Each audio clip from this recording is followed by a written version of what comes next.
goes for the entire presentation. I do a lot of reading off the slides because I hate when professors are like, don't do that, because like some people just can't read. Also, I want to say that you should probably pick up some slides at the end because I talk very, very, very fast. So first I want to get you guys introduced to a new resource, Queer Condensed, which is these things I'm holding right now, and you can get pamphlets over on that brown table over there. You're going to understand some of the challenges of finding accurate queer information online. Either you're probably going to see your experience reflected, or you're going to be like, hey, I've never Googled anything gay in my life. What's going to happen if I try? I'm going to show you some tips for how you search, and what you should be doing and how you should navigate when you're trying to find new information. I'm going to show you a model of improvement with Queer Condensed. So basically, I'm going to go back to my project and explain what I'm doing with it in the future. So you're like, hey, somebody's actually trying to do things that are better. And then you're going to have the opportunity to take some resources home. I printed out a lot of these. Some of them are like professional grade and quality and glossy. Wow. Can I get the next one?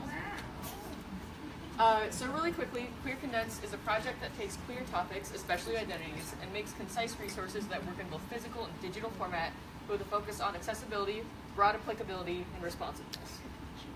Next one. So really quickly, here's some visual in case you can't see the thing that I'm holding right now. The original Panther Process, when it was just a project, was oh, there's a slide missing. Okay. This one?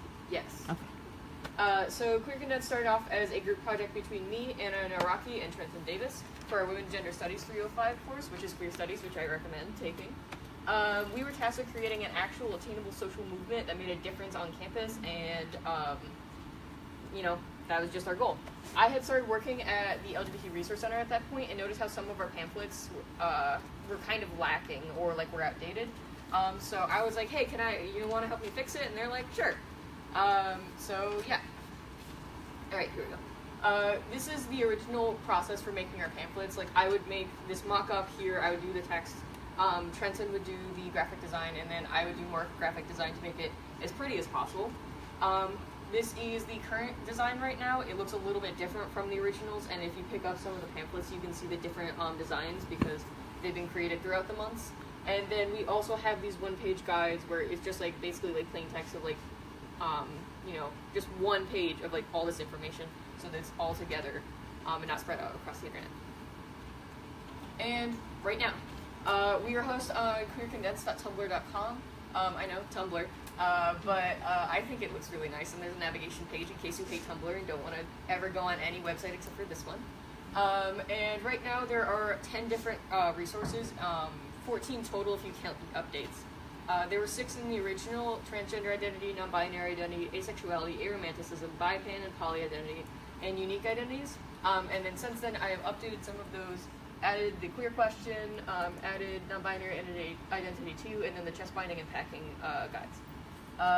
And if you're interested in what those numbers mean, it means the number of times they've been downloaded since I started tracking them in August, and that's a total of 96 times.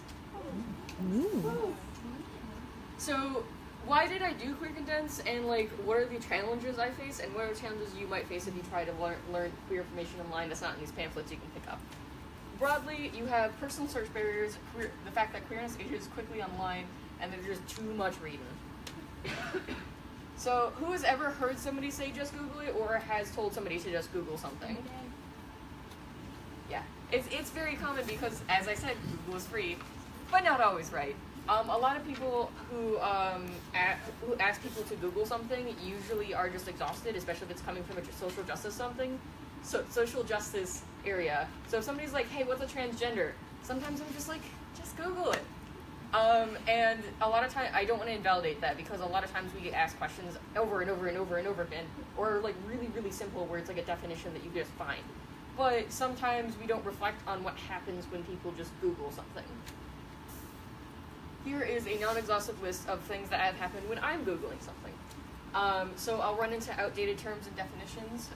Communities will be really invisible or really small, so it's really hard to find accurate information on them. It's written for a different audience, so like I'm trying to find information about an identity and everything's written for that identity, but I'm not that identity. Or I am that identity, like I'm trying to find stuff on non-binary people, and it's all for like, hey, non-binary people, what a non-binary is. I know what a non-binary is. I'm a non-binary.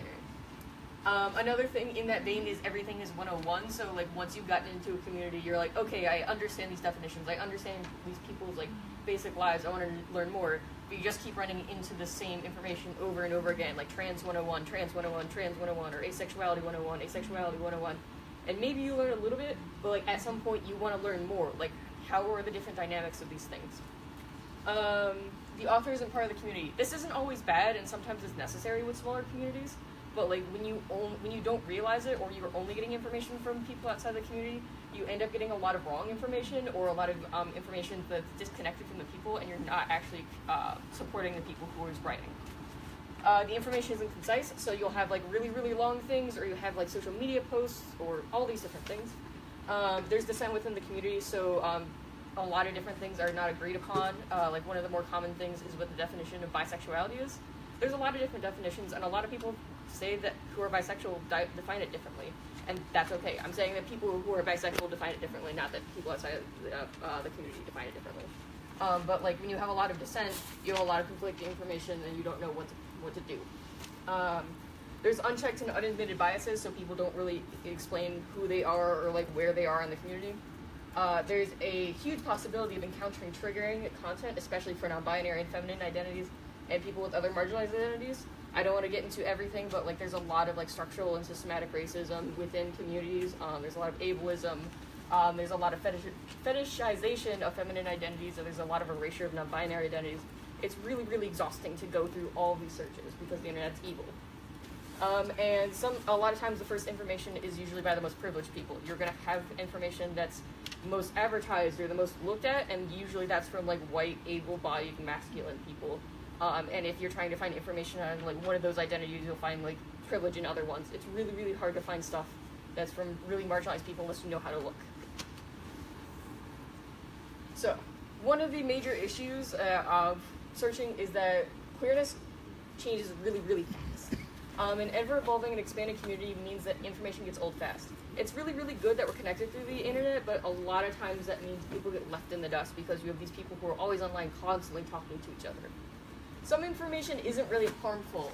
So communities choose new flags, like you can see the aromantic identity, or aromantic flag up here that's old, and the most current one, as far as I am aware, down here. If you use this one, people are going to be like, that's wrong, but like it's not going to hurt anybody. Identities are split apart, websites go down. Some information just gets old and it's not really harmful, it's just old. Some information can be very harmful, so older words become slurs, all citations linking back to broken websites, advice is unsafe, etc. So like you're gonna have stuff that actually harms people or actually like degrades information. Like for example, other words for transgender that have been used in the past are now considered slurs. I'm not going to say them now because I didn't put trigger warnings on this, but like if you have heard of a word that means transgender that isn't the word transgender, it's probably a slur at this point. History shouldn't be forgotten though, and context is really important. So if you're reading historical documents, those words are going to come up, those things are going to come up, and they're going to fit in that context. Also, this constant evolution can leave older queer people disconnected from the younger members of the community. So even, I put older in quotes because it's like 25 and up. Like you don't have the time to spend all this time on the internet, or you don't need those resources anymore. But like you get disconnected for like a couple months, you can come back and there's like all this discourse everywhere. You kind of lose contact with all these people, and that's a really big problem if you have a small community or you're trying to reach just younger people. Finally, not finally, because there's so many issues, but one of the things that really sparked Queer Condensed was that sometimes there's just too much reading. Even though we live in a digital world, sometimes you need something to physically hand someone, or else they're just not going to read it. If any queer person in the room has ever tried to teach something to one of their parents or family members, and you're like, hey, here's a cool article, a lot of people are like, nope, I'm not going to read that, it's like 3 pages. Come on. But like, it's usually a lot easier to hand them something, and especially if it's concise. Some of the best information isn't formatting for printing, so like if you find like Tumblr posts or tweets and stuff like that, you can't really print those easily, or it's several pages long. This coming out guide is really cool, and we need guides for coming out, but it's 40 pages long. You can't really just print that out and hand it to somebody, or you can't really expect somebody who's new to this, especially somebody who's just coming out, to read a 40-page document on how exactly they should come out. Offices usually don't have the space for holding physical copies of articles, and long pieces are informative but can be overwhelming. This happens at the LGBT Resource Center, where like we just don't have the space to hold all the really good information, and a lot of people won't read the really good information because it's like a book. I don't want to read a book. I have to read books for class. And if I'm used to something, I don't want to read a book about something I'm not even sure about. And discussions about inter-community issues are usually either research papers or posts on social media. So that's even more complicated, especially if you want to print something out or if you just want something in your hands and concise. So, I told you all these bad things that can happen when you search gay in the search bar, but how do we navigate around that? So if you're outside of a community, if you're outside of a community, I always recommend don't shying away from resources focused on people in the community. So even if it's not written for you, you can probably learn from context clues and from reading a lot what they're trying to say, and you can usually get a deeper understanding than like, here's aromanticism for people who aren't aromantic. That's great, but like, go read something for aromantic people, because a lot of times they're going to be talking about resources and other things that don't get put into that kind of stuff. Check to see who the authors are and the dates. We already discussed this, but like, if you're outside of a community, try to read stuff from people who are inside of a community, and try to read recent stuff so you're not running into a bunch of like old problematic stuff. Read FAQs, so frequently asked questions. A lot of times, especially if you're getting into new research, just kind of like peruse people's FAQs. You have a lot of like really good advice websites and advice blogs that have like pages and pages of like frequently asked questions, like probably your questions in there. And also, you can make sure that your question's not in there so you can ask a new question and other people can learn. Put in the work, be willing to read. A lot of this is about, hey, pamphlets are great, but maybe don't shy away from those 3-page articles or those 40-page articles or those dissertations, because like we kind of need you to really learn about a community. I need myself to learn about a community. I'm not going to learn it from like a 1-page document. I'm going to get introduced and I might get some good information, but I need to put the work in. Pay people if you can. A lot of people who are doing the best work are the most marginalized, and a lot of times they need to be paid. They don't have jobs, or they are low socioeconomic status, or they're putting a lot of work into this, not getting paid for it. If somebody has a PayPal or Patreon or a GoFundMe, and you have the opportunity, put some money towards them. Do it. Good. And remember your sources. It's really good to absorb information, but if you're trying to tell somebody about it, and either it's good information, you don't remember it, or it's bad information, and you don't remember it, there's going to be all hell breaks loose, because either people want to get access to that information, or they want to fact check it, and you just don't know where that came from. And also, it erases a lot of marginalized work. If you're inside of a community, I would recommend digging into social media accounts. Even if it's not like 100% for your identity, but if you find a social media account by somebody who has your identity, just kind of go through it. A lot of people don't always talk about being queer all the time. I don't understand how they function, but like they don't always talk about being queer all the time. But like some people do, and they share resources even infrequently. Join online communities even if you're nervous. So there's that, there's that Discord, or there's Facebook group, or that Twitter group, or whatever. There's no such thing as a Twitter group. But like there's always online communities, especially for the smaller identities, that like even if you're not really going to talk or you're really nervous, if you're trying to learn more about your own community or trying to jump into one, just go join one. Seek out others with different perspectives. So for me, if I'm going to learn stuff about non-binary people, I'm probably not going to learn that much from people who are non-binary, kind of masculine, white, from college. I'm going to go find other people who are from races that I'm not a part of, people who have disabilities, people who are from different socioeconomic status, because they're probably going to give you more information. And know your limits for triggering content arguments. It's really, really exhausting to get through like pages and pages of people thinking that you're not existing. This may just be like, don't read comments on articles, but it could be like, take breaks and don't get into the discourse, don't get into the social media posts, because like sometimes it's just a lot. And put out your own content. If you feel confident enough, like write something, even if it's your own opinion. Make sure you clarify it's on your own opinion and not like some well-researched fact, but like we want more content so other people can access it. We want new content, so it's not like this old stagnant communities. Make some stuff. I wanted to talk a little bit about which time do I want to talk just a little bit about how I've been improving. So recently I have been adding image descriptions to every post I make, so explaining what the heck these pictures are for people who have screen readers or slow connections. I'm formatting content to be as readable without a pamphlet, so basically taking all the text and making it into a document so that people can actually read it without downloading the pamphlet. I'm reaching out to get co-authors, so there's been a couple people who are interested in writing with me, who I kind of let fall to the wayside this semester, but like I'm reaching out to them. I've gotten a couple beta readers, including for this aromantic pamphlet here. I've gotten like 3 or 4 different aromantic people to look over it who I'd never met before, but who was like, hey, there's some issues with your pamphlet, and I'm like, hey, do you want to read it? And they're like, sure.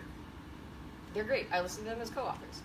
I've been taking suggestions, skip that one, taking suggestions from my community, so usually through the Tumblr, people will be like, hey, I want to learn about this, or I'll like talk to people and be like, hey, you want a pamphlet about yourself? Tell me about it, and I'll make one, maybe, eventually.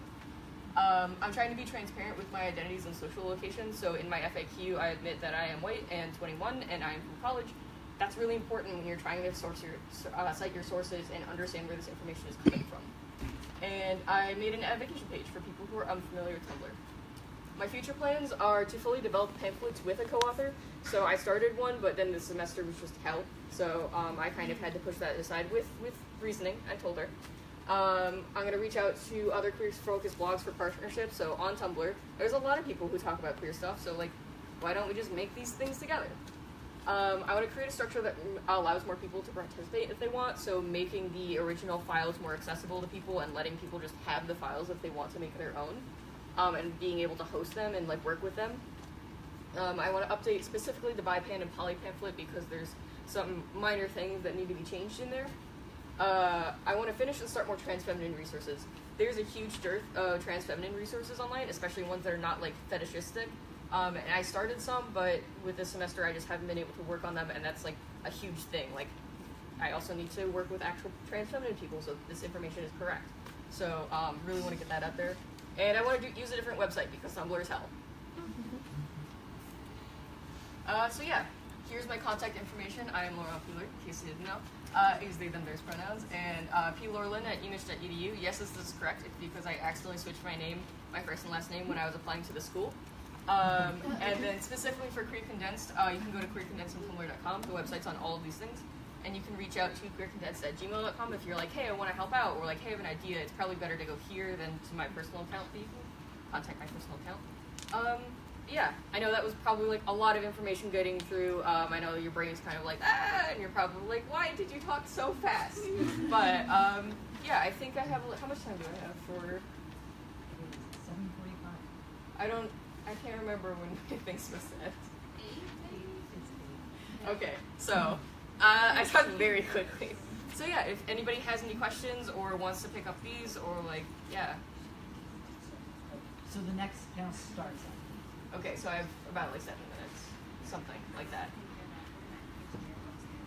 So, question? Okay.